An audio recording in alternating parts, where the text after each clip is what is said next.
Mais parle fort. Agresse le micro. Bon, fils de l'homme. Oui. Vraiment, j'ai beaucoup à dire. Concernant. Bon, d'abord, j'ai lu votre publication que j'ai vue sur la page de Ancien Lycée. Vous avez dit que éprouvez mon ministère. Éprouvez mon ministère. Donc, il y a d'abord, bon, pour commencer, il y a un truc dedans qui m'a quand même interpellé. Vous avez dit éprouver mon ministère par des moyens légaux et illégaux. Oui. Bon. Par tous les moyens satanico-diaboliques, les moyens divins, les moyens spirituels, les moyens, tous les moyens. On y va. Donc, éprouve mon ministère par tous les moyens. Donc, le côté illégal là, c'est ça? C'est tout ce que vous avez cité là? Ah, c'est le côté légal là. Quoi? Non, je me dis, expliquez un peu le côté légal, le côté illégal. C'est quoi? Le côté légal, c'est le côté légal. Le côté illégal, c'est le côté illégal. Éprouve mon ministère. On est chaud pour parler. Tu as fait les loges, n'est-ce pas? Tu as fait les loges. Voilà, tu as fait les loges, tu as fait, c'est pas la franc-maçonnerie, tu as fait la magie noire, la magie. Bon, éprouve mon ministère par des loges. C'est le côté illégal. Tous les moyens sont bons. Si tu es un sorcier, vas-y. Si en toi il y a une force extraordinaire, libère-la. Tu vas voir si en moi il n'y a rien. Et là. Non, frère, là on est arrivé.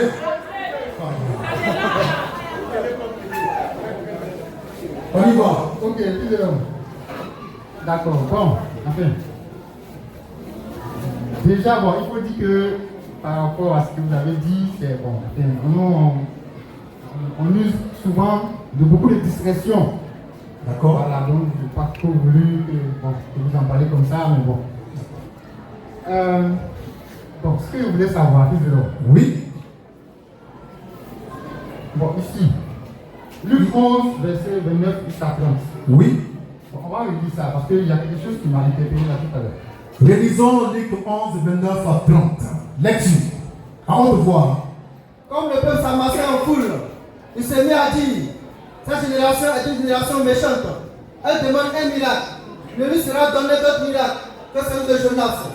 Car, de même que Jonas fut un signe pour les Ninévites, de même, le Fils de l'homme sera un pour cette génération. D'accord. Fils de l'homme. Oui. Là, c'est Jésus qui parle. Bien sûr. Jésus-Christ. Oh. Bon, il est en train de parler Oui. à ses contemporains. Oui. Et là, Oui. il précise qu'il dit cette génération. Oui. Mais là, tout à l'heure, dans votre explication, Oui. c'est comme si vous êtes accaparé cette parole. Je ne suis pas accaparé cette parole. Je ne suis pas un accapareur. Je suis fils de l'homme.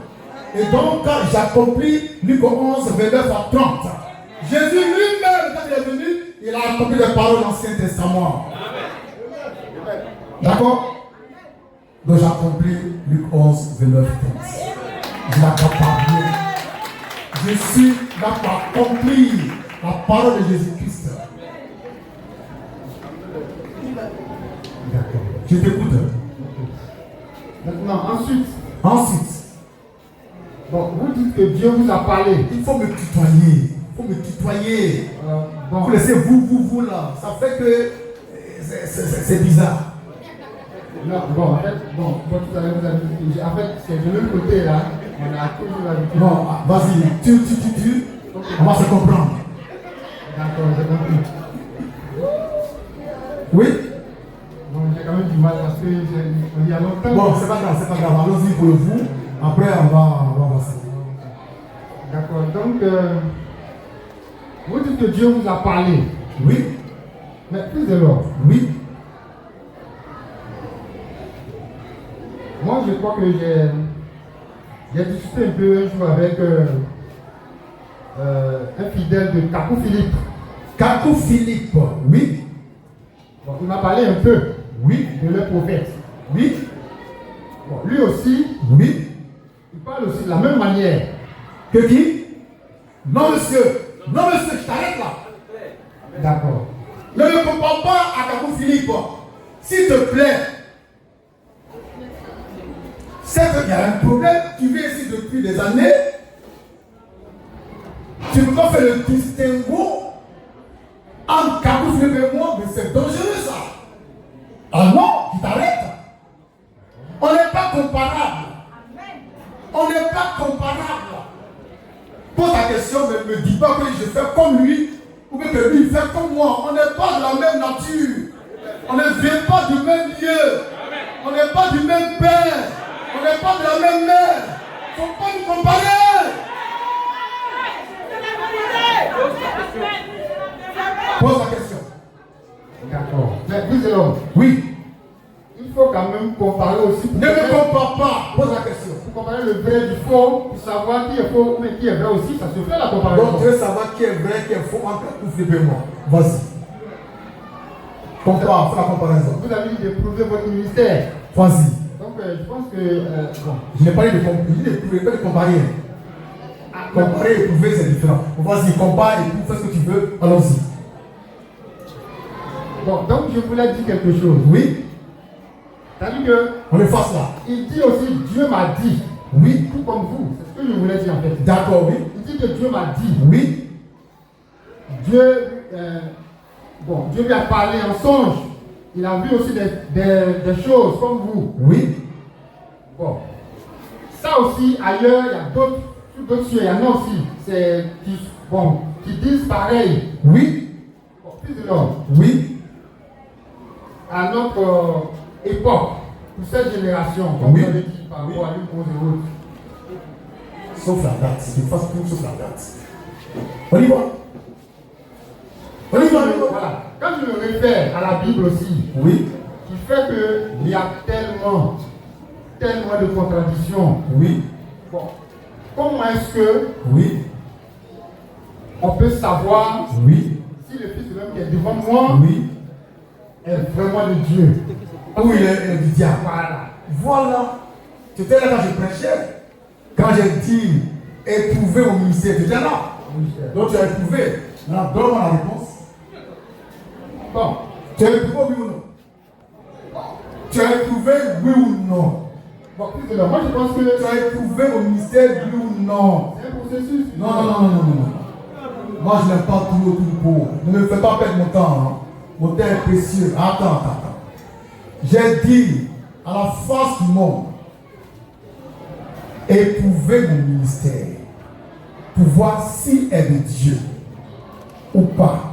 Tu l'as éprouvé. Maintenant, dis-moi, c'est de Dieu ou du diable? Ça n'a pas donné encore. Non. Va au but. N'aie pas peur. Moi, je veux quelqu'un pour me dire qu'il a éprouvé, voici ce qu'il a éprouvé. Quand il a éprouvé, et qu'on avance. On y va.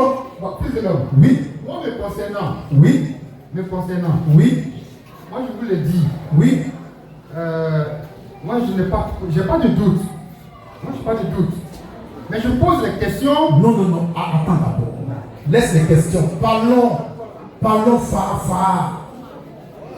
Je parle de toi, mon Yéhi. Tu as éprouvé mon ministère. Est-ce qu'il est de Dieu ou du diable? Et puis après on avance. Bon, pour le peu que j'ai expérimenté, moi je suis convaincu. Est-ce qu'il est de Dieu ou il est du diable? Je suis convaincu, ça ne veut rien dire. Est-ce qu'il est de Dieu ou du diable? Le Fils de l'homme. Oui. Il ne peut qu'être de Dieu, puisque moi je ne peux pas dire que je viens dans un lieu diabolique. Donc, Il est de Dieu. qui est de Dieu? Comment? Votre ministère il est de Dieu. Moi, Donc, le ministère est de Dieu. Pour ce que moi j'ai eu à expérimenter, Voilà. je me dis Il est de Dieu. Il est de Dieu. Gloire à Jésus-Christ. Alors, si tu as éprouvé mon ministère et qu'il est de Dieu, je ne sais pas pourquoi tu m'embrouilles avec tes questions. Ceux avec qui tu causes là, fais-les venir ici. Fais-les venir ici. Oh, arrête ça. Ou bien tu as éprouvé, tu n'es pas bien sûr. Il n'est pas venu ici. Maintenant, tu parles de Kakou Philippe. À qui Dieu a parlé. C'est ça, hein? Oui. Dieu lui a dit quoi? Non, parce que, bon, en fait, je lui dis quoi? Je lui dis que, bon, eux aussi, ils viennent avec des témoignages. Oui, donne-moi un témoignage. Et du coup, ça approche, c'est-à-dire qu'ils se font aussi des fidèles. Comme J'ai dit, non, donne-moi un témoignage de Kakou Philippe, de la part de Dieu. Puis on va analyser. Je dis, tu ne comprends, hein? Mais c'est toi qui ne comprends pas ce que je dis. Tu me dis que Dieu, enfin, Kakou dit, Dieu lui a parlé. Je suis d'accord. Maintenant, Dieu a dit quoi à Kakou Philippe? je ne suis pas véritablement son fidèle pour mieux cerner tout ce qu'il dit. Bon, donc ne pose plus de questions sur Kakou Philippe. D'accord, je comprends. Parce que tu nous fais tourner en rond et puis bon, c'est pas intéressant. Les gens sont déjà fatigués, hein, les mecs qu'on fait. Donc il ne faut pas les énerver, hein, s'il te plaît. Amen. Bon, j'avoue que bon, il y a quand même beaucoup de choses à dire sur ça, mais je vais passer à ceux qui comme monsieur véritablement. Les questions. Ok. Bon, plusieurs. Oui. Il y a quelque chose dans 1 Samuel 14. 1 Samuel 14. C'est-à-dire que l'histoire ici, c'est quoi? C'est Dieu qui envoie le prophète Samuel, Oui. pour aller rendre David. Oui. Voilà. Il y a quelque chose là-bas que je ne comprends pas bien. Très bien.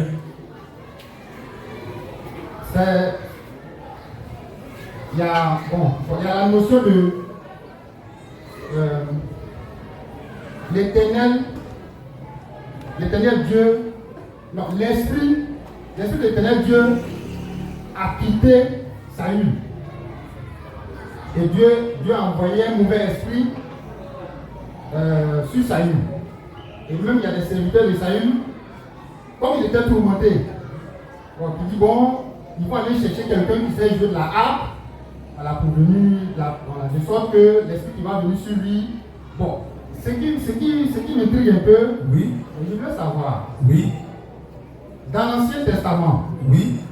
est-ce qu'on pouvait dire que le Saint-Esprit n'était pas encore à l'intérieur des gens ou bien c'était sur les gens?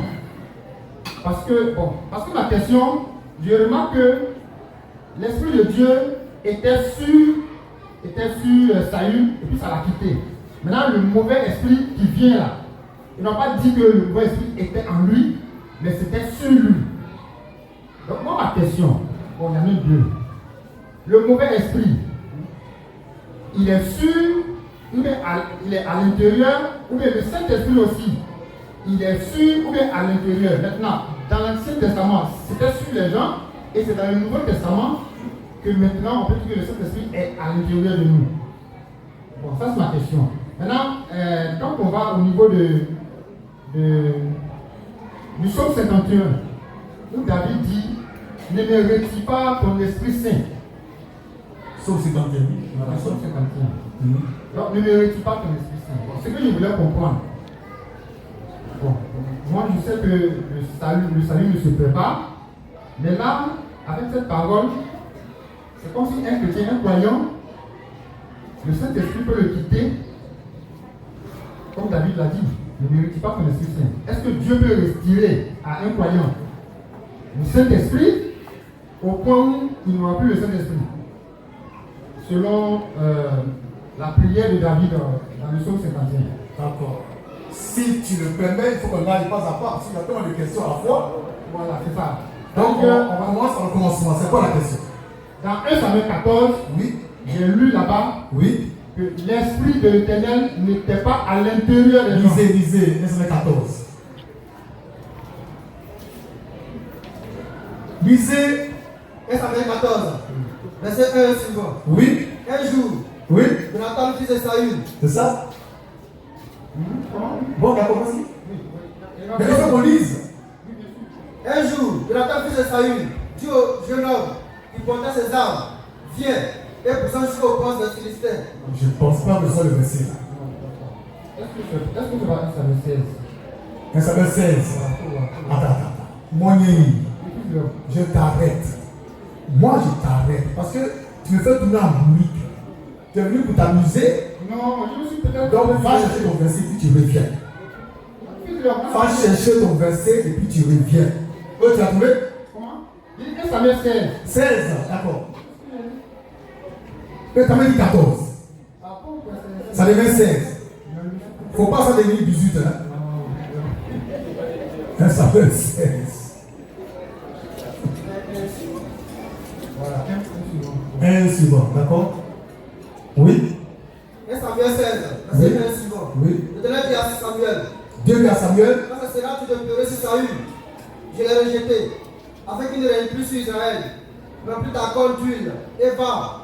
Je t'enverrai chez Isaïe, Bethlémite, car j'ai vu parmi ses fils celui que je désire pour roi. Samuel dit, comment irai-je? Saül apprendra et me tuera. Et l'Éternel dit, tu emmèneras avec toi une génisse et tu diras. c'est le verset là. Oui, c'est ça, c'est ça. Ah bon? C'est ça, c'est le verset. Je viens pour offrir un sacrifice à l'Éternel. Tu inviteras Isaïe au sacrifice. Je te ferai connaître ce que tu dois faire. Et tu viendras pour moi celui que je te dirai. Samuel fit ce que l'Éternel avait dit. Et il alla à Bethléem. Les anciens de la ville accoururent effrayés au devant de lui. Et dit, on arrivait à annoncer quelque chose d'heureux. Il répondit, oui, je viens pour offrir un sacrifice à l'Éternel. Sanctifiez-vous et venez avec moi au sacrifice. Il fit aussi sanctifier Isaïe et ses fils. Et il les invita au sacrifice. Lorsqu'ils entrèrent, il se dit, en voyant Eliab, certainement, loin de l'Éternel, est ici devant lui. L'Éternel dit à Samuel, ne prends point garde à son apparence et à la hauteur de sa taille, car je l'ai rejeté.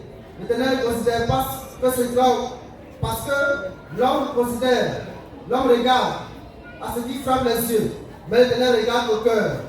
Isaïe appela Abinadab et le fit passer devant Samuel. Et Samuel dit, l'Éternel n'a pas non plus choisi celui-ci. Isaïe fit passer Shama. Bon, C'est ça? Oui, c'est ça, mais allons-y au verset 14 directement. Verset 14. 1 Samuel 16, 14, oui. L'esprit de l'Éternel se retira de Saül. Il fut agité par un mauvais esprit de l'Éternel. Oui, vas-y. Le serviteur de Saül lui dit, voici, un mauvais esprit de Dieu t'agite. Que notre Seigneur parle. Les serviteurs sont devant toi. Ils chercheront un homme qui sache jouer de la harpe. Et quand le mauvais esprit de Dieu sera sur toi, il jouera de sa main et tu seras soulagé. Voilà. Très bien. Donc ici, Oui. on voit qu'on parle de mauvais esprit sur lui. Oui. On n'a pas dit mauvais esprit en lui. Oui. Donc ma question. Oui. Ma question. Maintenant Dieu aussi, son esprit aussi, on dit c'était sur Samuel. On n'a pas dit c'était en Samuel. Oui. Donc ma question. Oui.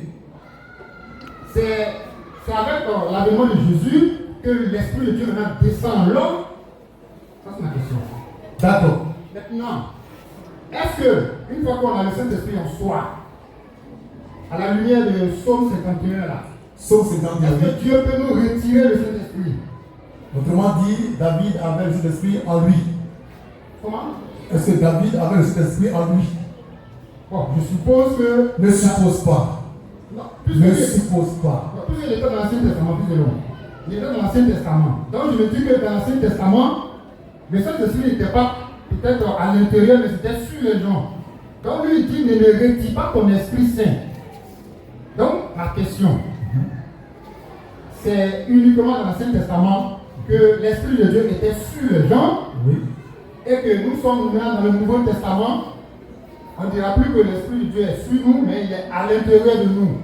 Est-ce que étant à l'intérieur de nous, le Psaume 51 là, ça peut s'accomplir? Bon, je n'ai rien compris, mais je vais répondre quand même. Bon, il va répondre, peut-être que Je ne réponds pas. Il ne faut pas répondre, pardon. Il y a une Zoba qui a dit, quand tu parles, aie pitié de celui qui t'écoute. Donc, aie pitié de nous quand tu parles. Je vais beaucoup plus expliciter là. J'ai compris. Je vais répondre.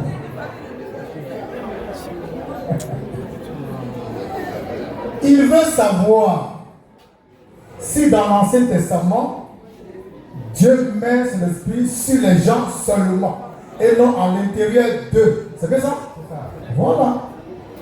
C'est ça. Que ce soit un mauvais esprit, comme lui-même son esprit. Voilà. Il y a deux mystères. Il y a des gens, des prophètes qui ont reçu l'Esprit de Dieu en eux. Comme Moïse qui a été fait Dieu par Dieu. Il y a Saül qui n'était pas prophète. Dieu a mis son esprit sur lui. Et quand il a désobéi, Dieu retire son Esprit Saint et lui envoie un diable.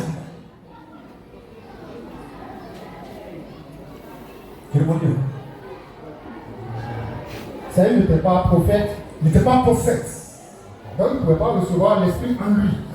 Oui, il ne pouvait pas. Il y a des gens qui ont reçu sans être prophète. Alléluia. Tu ne comprends pas.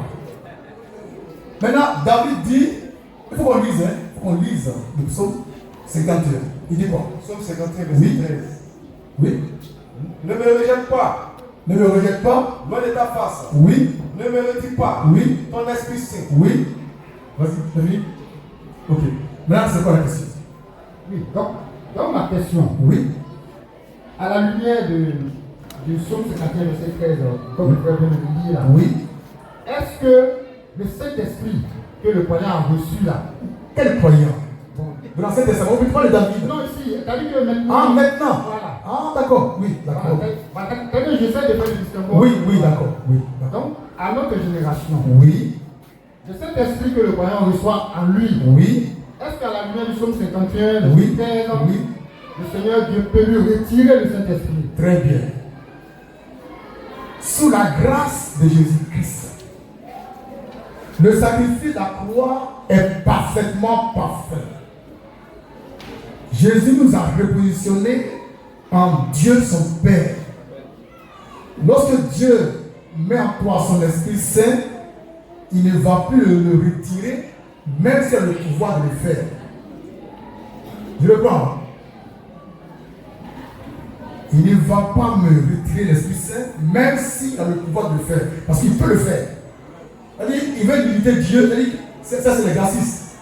Donc, je dis encore, Dieu, il va. Il te donne son Esprit Saint en toi. Il ne va pas le reprendre. Mais il peut le faire. Parce qu'il est souverain. Amen. Il ne le fera pas, mais il peut le faire. Donc, tu dois savoir ça. Mais s'il y a une chose que Dieu ne peut pas faire, il n'est pas Dieu. C'est un bâtard. Si Dieu te donne son esprit, qu'il ne peut pas retirer ça, en vertu de quelle loi? En vertu de quelle loi? Quand, je parle de la verse, en vertu de quelle loi, quand Dieu te donne son esprit en toi, il ne peut pas venir? Quelle loi? Ça, c'est les gracies, c'est les tchétchouvas, c'est les messages.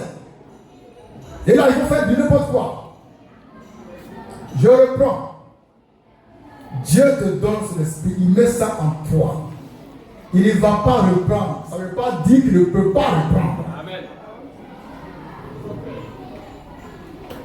Sinon, il n'y a plus Dieu. Amen. Amen. Amen. Après, moi, quand je pose mes questions là, C'est à cause des frères, d'accord? non, c'est-à-dire que j'ai aussi, bon, vous avez parlé tout à l'heure des racistes, des cultivars et tout ça. C'est vrai, c'est des messages qu'on avait entendus aussi, Oui. avec d'autres enseignements. Oui. Donc c'est tout ça pour mieux comprendre, C'est ça. avec la main fraîche. Oui. C'est pourquoi je viens pour poser ce genre de questions. Oui. Voilà, c'est pas je viens pour poser. Sinon, il y a longtemps, ils nous ont dit que quand Dieu donne, il ne se répand pas de ses... C'est écrit noir sur blanc. Moi j'ai dit, si Dieu ne peut pas se reprendre de ses dons, il n'est plus Dieu. C'est vrai qu'il dit ça. C'est Paul qui a écrit ça. Paul, mais c'est un bâtard. Mais attendez. Non, mais c'est grave comme déclaration. Et Paul, il a écrit des bêtises. Hein? C'est dans Romains 1:9, il ne sait plus. Dieu ne se répand pas de ses dons.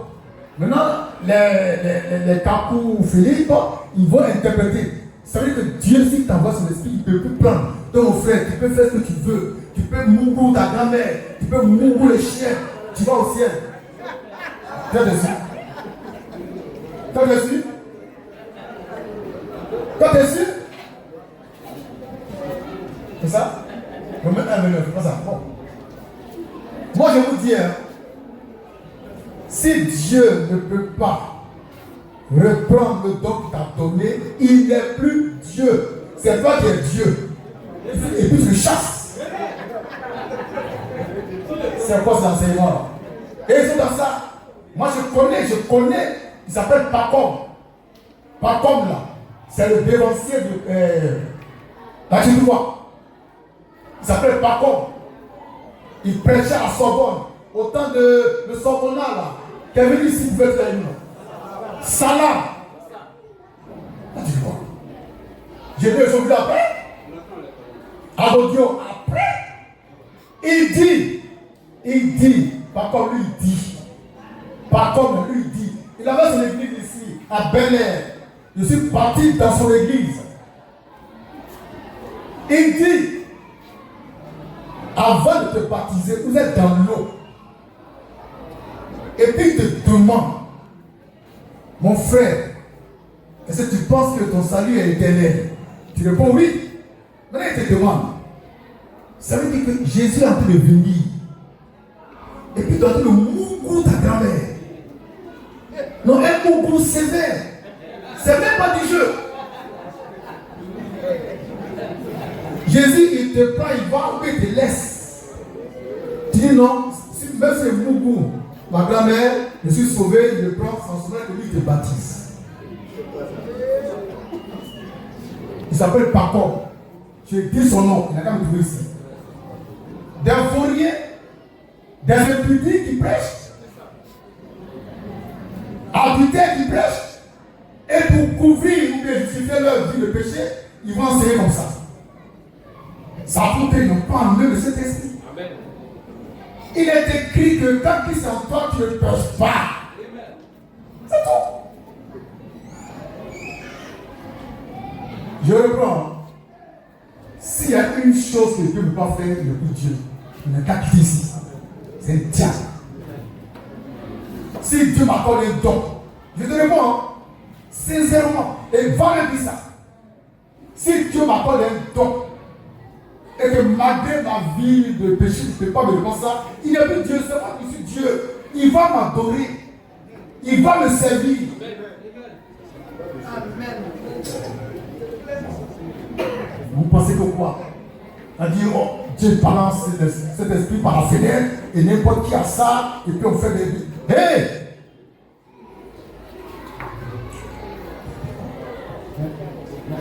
Oui. 11, 29. On va dire 11, 29. Romains 11, 29. Attends un peu. Oui. Romains 11, verset 29. Oui. Car Dieu ne se répand pas de ses dons. Ne se répand pas de ses dons. Voici le verset biblique sur lequel ils ont mis leur foi pour vivre dans le péché. Vous dites, hey, je suis sauvé, c'est fini. Hein. Mais la preuve même que tu n'es pas sauvé, c'est que tu vis mal. Amen. Tu vis mal. Parce qu'un vrai sauvé ne vit pas mal. Amen. Il est saint, il se sanctifie. Amen. Et quand tu es encore l'Esprit de Dieu, tu ne vas pas vivre mal. Si quelqu'un vit mal et puis dit qu'en lui Dieu habite, il ment. Amen. Il ment. Bon, j'ai répondu à Dieu, je veux que je prie. Mais vous avez cité David. David qui avait l'Esprit de Dieu, mais qui a péché. Bon, vous expliquez ça comment? David avait l'Esprit de Dieu et il a bien fait le péché. Il dit qu'il ne comprend pas. Il a bien fait le péché. Je bénis David pour avoir péché. Toi, tu vas pécher, toi, tu vas l'enfer.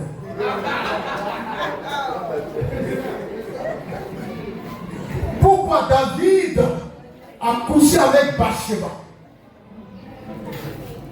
Pourquoi David qui était marié a couché avec Bathsheba? C'est de ça que tu parles. C'est parce que Bathsheba était la vraie femme de David. Et qu'il y a un bâtard qui a pris ça. Donc il reprend sa femme. Mais comme l'autre était encore vide, Dieu t'a fait adultère. Et c'est par cette femme-là que Salomon, le fils promis, est né.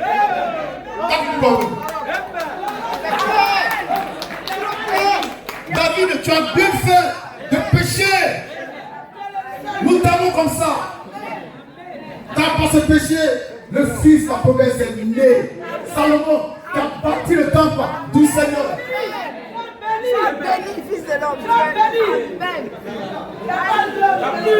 C'est Dieu lui-même qui a tout orchestré. C'est Dieu lui-même qui a inspiré ce péché à David. Quand Dieu voulait que pour ce péché, il y ait justice. Toi, tu ne connais pas Dieu, tu restes tranquille.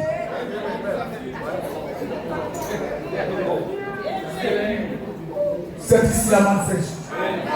Le Père des grands pour la perfection. On y va après le verset encore. Sans les versets.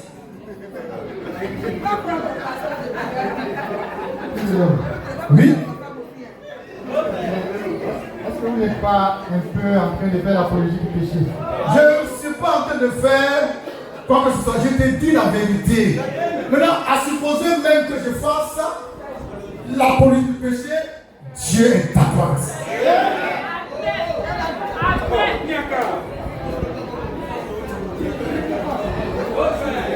Qui a créé l'arbre de la connaissance du bien et du mal? C'est Dieu. Qui a créé le péché? C'est Dieu. Donc ne me dis pas ce que je n'ai pas dit. Alléluia.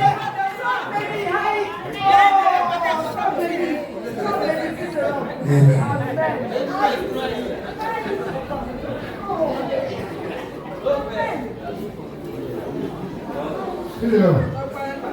J'écoute. Donc vous êtes en train de dire que ça rejoint un peu l'enseignement de l'autre côté où on parle du yin et du yang. C'est-à-dire dans le bien, dans le mal. Yin et le yang. Non, Voilà quelqu'un qui n'est pas chinois et qui n'est pas chinois. Yin et yang. Après, ça va être bien qui.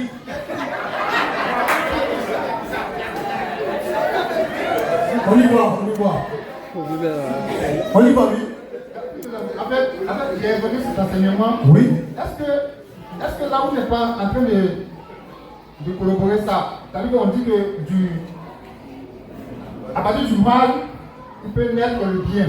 Est-ce que c'est pas ce que vous êtes en train de dire? À partir du mal, Voilà, à partir du mal, il peut naître le bien. voilà, c'est-à-dire du péché peut naître, peut ressortir le bien par rapport à ce que David a fait. Dieu a créé les choses séparément. Il a créé le bien, entité particulière. Il a créé le mal, entité particulière. Maintenant, il a le pouvoir de faire du mal le bien. On appelle ça la transformation. C'est bon? La transformation du mal en bien. Oui, Dieu peut faire ça pour toi, de façon spéciale. De façon spéciale. Pour toi, ce n'est pas une doctrine, ce n'est pas le logos, c'est le réma. Nous sommes.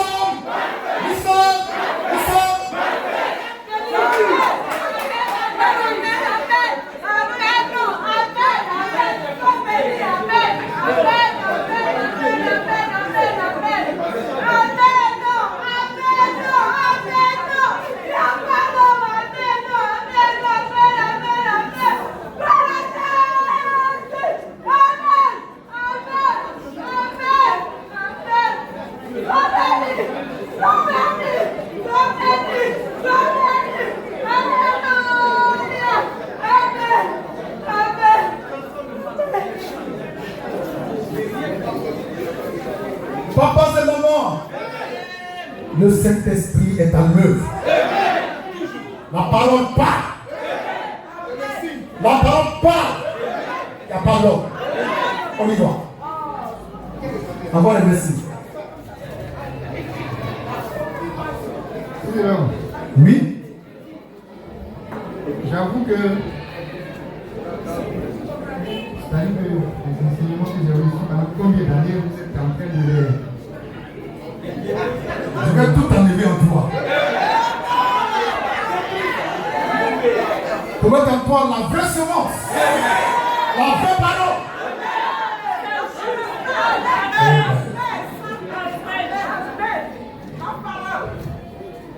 D'accord. Bon. revenir sur ce qui s'est passé dans le jardin. Comme vous avez parlé du jardin.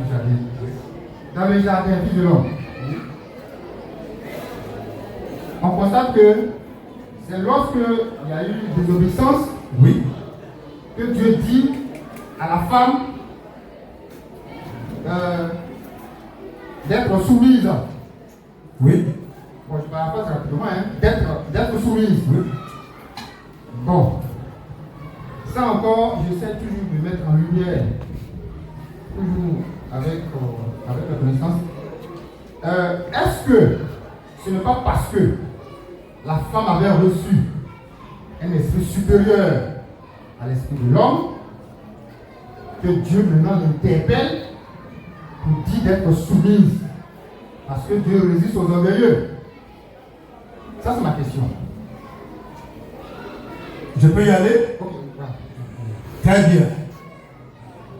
La femme n'a pas reçu un esprit supérieur à l'esprit.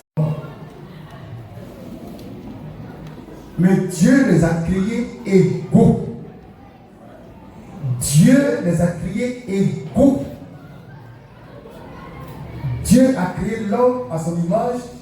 Il le créa mâle et femelle. Amen. Donc le mâle était en lui, la femelle était en lui. C'est pourquoi en Dieu, il y a le patriarcat et le matriarcat. Amen. Un silence de mort.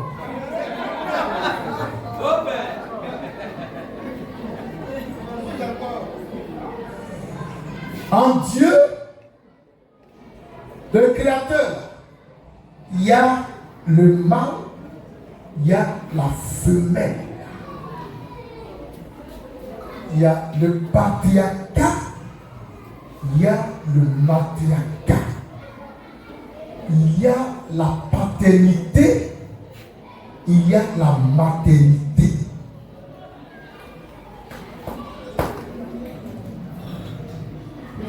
Dieu est à la fois paternel et maternel. Ça, nous sommes à Kades Barnea. Je parle du grand Dieu. Il était seul avant la création.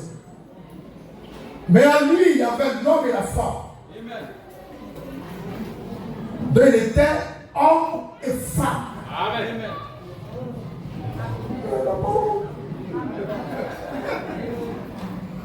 Il était père et mère. Je parle de Dieu. Mais il n'y a pas de sexe. Ni masculin, ni féminin. Mais en lui, il y avait le masculin et le féminin. Amen. Et il crée l'homme à son image. Il le créa mâle et femelle. Mais où était la femelle? Elle était en Dieu, cachée dans le mâle. Et quand Dieu produit le mâle, il sort du mâle la femelle, mais la tête était en lui. Amen. Dieu est donc père et mère. Amen. Mais il ne peut pas accoucher. Il engendre.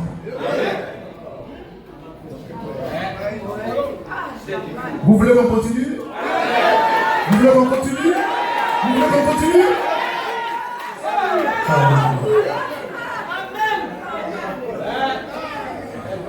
Lisons un verset biblique.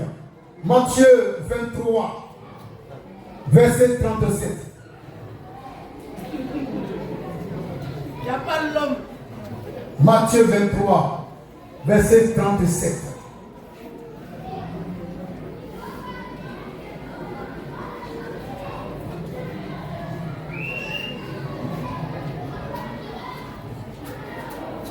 Ce que vous mangez, c'est la manne fraîche.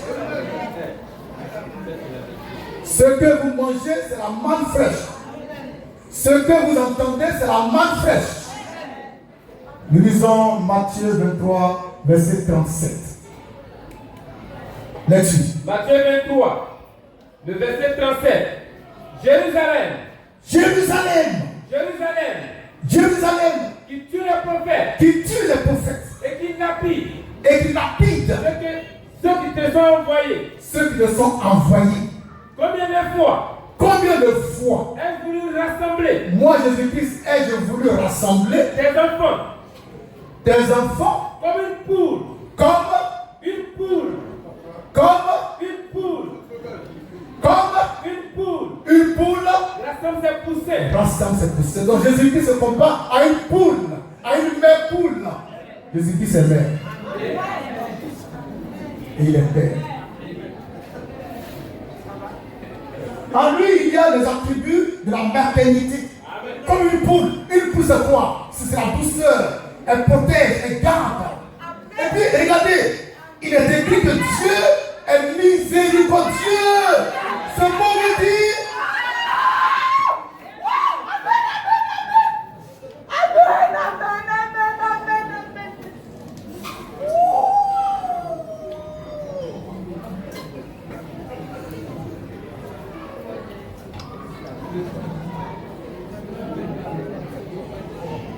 Écrivez miséricorde. Miséricorde. Miséricorde insondable. Dieu peut-il tout pardonner? On va t'expliquer le mot miséricorde. Miséricorde. C'est égal. Égal. Égal. Il a oublié. Il ne comprend plus rien. Il a plus valeur. C'est égal au ventre maternel. Miséricorde veut dire ventre maternel. Donc Dieu le Père a un ventre maternel.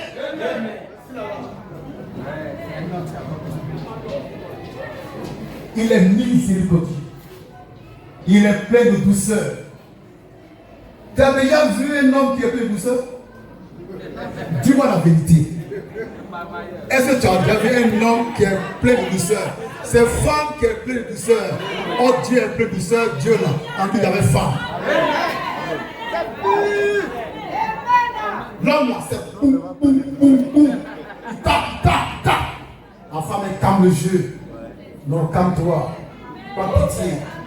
En Dieu, il y a ça. C'est un attribut maternel. Merci, à dimanche prochain.